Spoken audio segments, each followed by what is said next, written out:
All right, welcome back, everybody. Today we're going to be talking about how Bernie Sanders' campaign is on its last legs thanks to the health scare that he recently had this week. CNBC tells us that his campaign put out a statement saying that he will be participating in the next Democratic presidential debate on October 15th in Ohio. The senator's campaign said on Thursday, one day after the health scare. So this was just yesterday. Sanders' spokeswoman, Sarah Ford, wrote an email to CNBC, campaign operations are continuing as usual and he will be at the debate.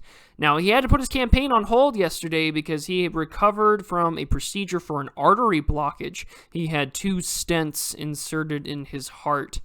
So it must be funny that the 1% of his arteries are causing, 99% of the blockages.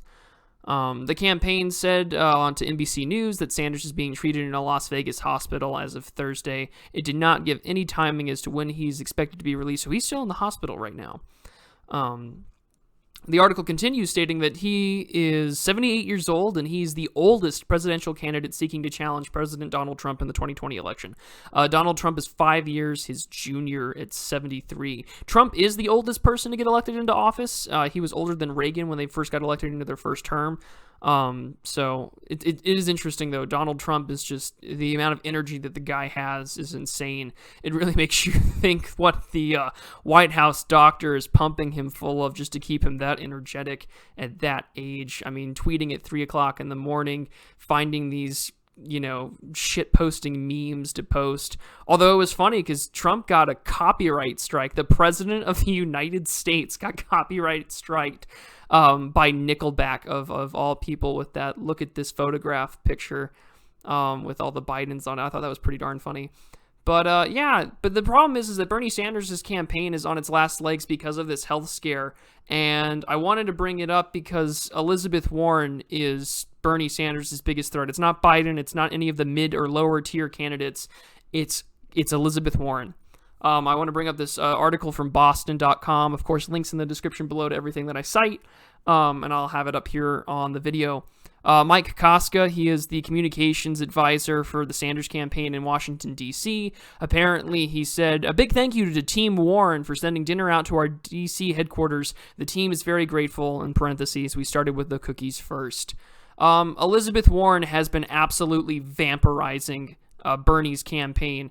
She has been more or less an establishment Democrat until she started growing this more and more progressive voice. She appears to have this very folksy kind of loving image. She showed that off at the most recent debate where she talked about how all she ever wanted to be was a public school teacher, and she told her story about how she got married and she took a chance and she went to law school, and she built up this image that I've persevered, I've pushed myself up by my bootstraps. But we're not going to talk about how I have no relation to the Native American or any other indigenous community, but I used their cultural and ethnic heritage to identify with and boost my career for the last 40 years until I went to a really weird way and said, we'll do a Civil War 1 drop of blood test, and found out that I don't count for anything. So we're in a really weird place with Elizabeth Warren. However, her image of being a progressive, yet at the same time kind of establishment, this third way, middle of the road, bridging establishment corporate Democrats and the more progressive growing wing of the Democratic Party together, is really just destroying both Biden's campaign and Bernie's. But if she keeps up on these positions that she has for, saying that she's an original supporter of the Green New Deal, that she wants to work towards student loan debt, if she continues to advocate for the same positions that Bernie has been doing, while at the same time coming off as the more effective and more well-spoken, folksy kind of option for Democrats in the primaries, Bernie Sanders' campaign is done for. And in fact, a lot of this is on Bernie himself from the 2016 election, despite getting royally screwed in a rigged primary setup. I mean, there's more than enough evidence to tell us that the DNC did everything they could to fuck Bernie over in 2016. Very similar to how Ron Paul was screwed out by the Republicans in 2012 against Mitt Romney, something that I think a lot of Republicans should never forget when we think about who would have stood a better chance. This spineless guy that isn't willing to go on the offensive, and even now he's so wishy-washy, or someone that was going to change the party for the good on libertarian ideals. Elizabeth Warren is, taking advantage of what Bernie blazed the path for in 2016. The party is now vastly more progressive. You were seeing a lot more leftists and a lot more socialists, and people who are openly claiming to be socialists or embracing socialist ideals in Congress from the 2018 midterms. The momentum that Bernie started in 2016 has definitely pushed the Democratic Party further and further to the left, and Elizabeth Warren is just figured out the way to capitalize upon that and at the same time woo over establishment Democrats. So Bernie needs to come back on the October debate, and that's where he needs to make his last stand. Because if he does not come out there and he doesn't sound like he is in good health, then it's game over for him. No matter how much grassroots support he has, no matter how many millions of small donors that he receives, it's over for him because he has not been able to generate enough support to, either overcome the establishment hill of getting people to be on board with him, or to convince, the delegates in the various states as well as other voters that, hey, he has a chance for electability. And this funny thing is that a lot of Bernie supporters, a good chunk of them, after 2016, after the primaries were, battled out and Clinton became the nominee, a lot of them went for Trump. There's a lot of exit polling data to tell you that a lot of Bernie supporters went for Trump in key states like Wisconsin and Michigan, and I think it's because of how similar Bernie and Trump were talking about economic and, Rust Belt issues. While they have vastly different solutions for them, I think the fact that someone was even acknowledging their existence and the fact that, someone's actually talking about them after 40 years of globalization and this new world order that we've established. I say that in the fact that, our economy is vastly more globalized. We've automated away millions of jobs. We've entered these trade agreements where we sought out cheaper manufacturing labor down south of the border in Mexico, first with NAFTA.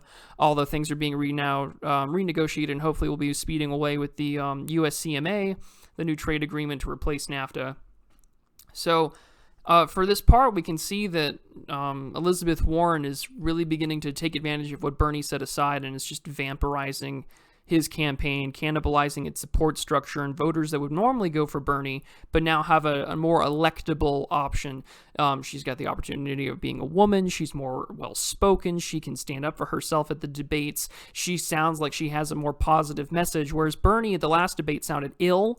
He sounded hoarse. He sounded like he was still going off on the same diatribes that he has been saying for the last, 40 years of his political career, that the rich are going to pay for it and that we should be angry and we should be up in arms and it's time for revolution. Whereas Elizabeth Warren is like, well, I get that anger, but at least here I have policy proposals and here I'm willing to offer solutions and at least I'm electable.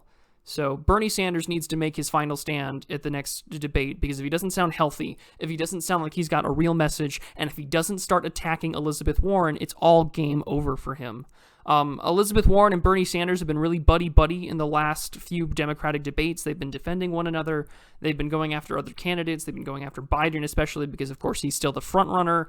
Although that's definitely debatable, as some recent polls have put Warren ahead in the early states, such as Iowa. So I think Bernie really needs to go on the offensive, because Elizabeth Warren is looking at the situation like one would at a collegiate speech and debate tournament, where if someone is speaking and they make a mistake or they flub or something, or they have an awkward pause, everyone will nod and go on and encourage them to keep speaking, but everyone knows in the back of their minds, they're like, ha ha ha, you fucked up. I'm going to do better than you, and I'm going to break into the next round. And that is exactly what Elizabeth Warren is doing. She recognizes that Bernie cannot get past this threshold of the establishment, that he's not electable. His self-proclaimed socialist status is going to kill him in the general. So Elizabeth Warren is putting herself in the position that she is the bridge between the growing progressive wing of the party and the establishment corporate Dems that are willing to work across the aisle.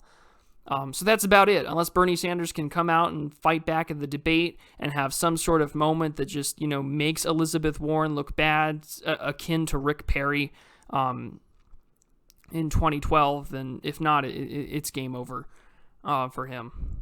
So that's about all. I'm going to end this debate with a funny little meme that I had quoted earlier.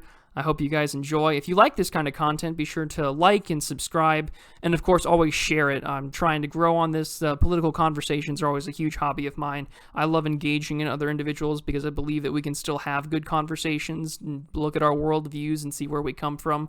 We may disagree on how we get to certain points to fix problems, but I think having those conversations are essential. And of course, if you want to leave a comment, I'm always for it. I would love to engage in those kind of conversations. So until then, you guys take care, and I'll see you all tomorrow.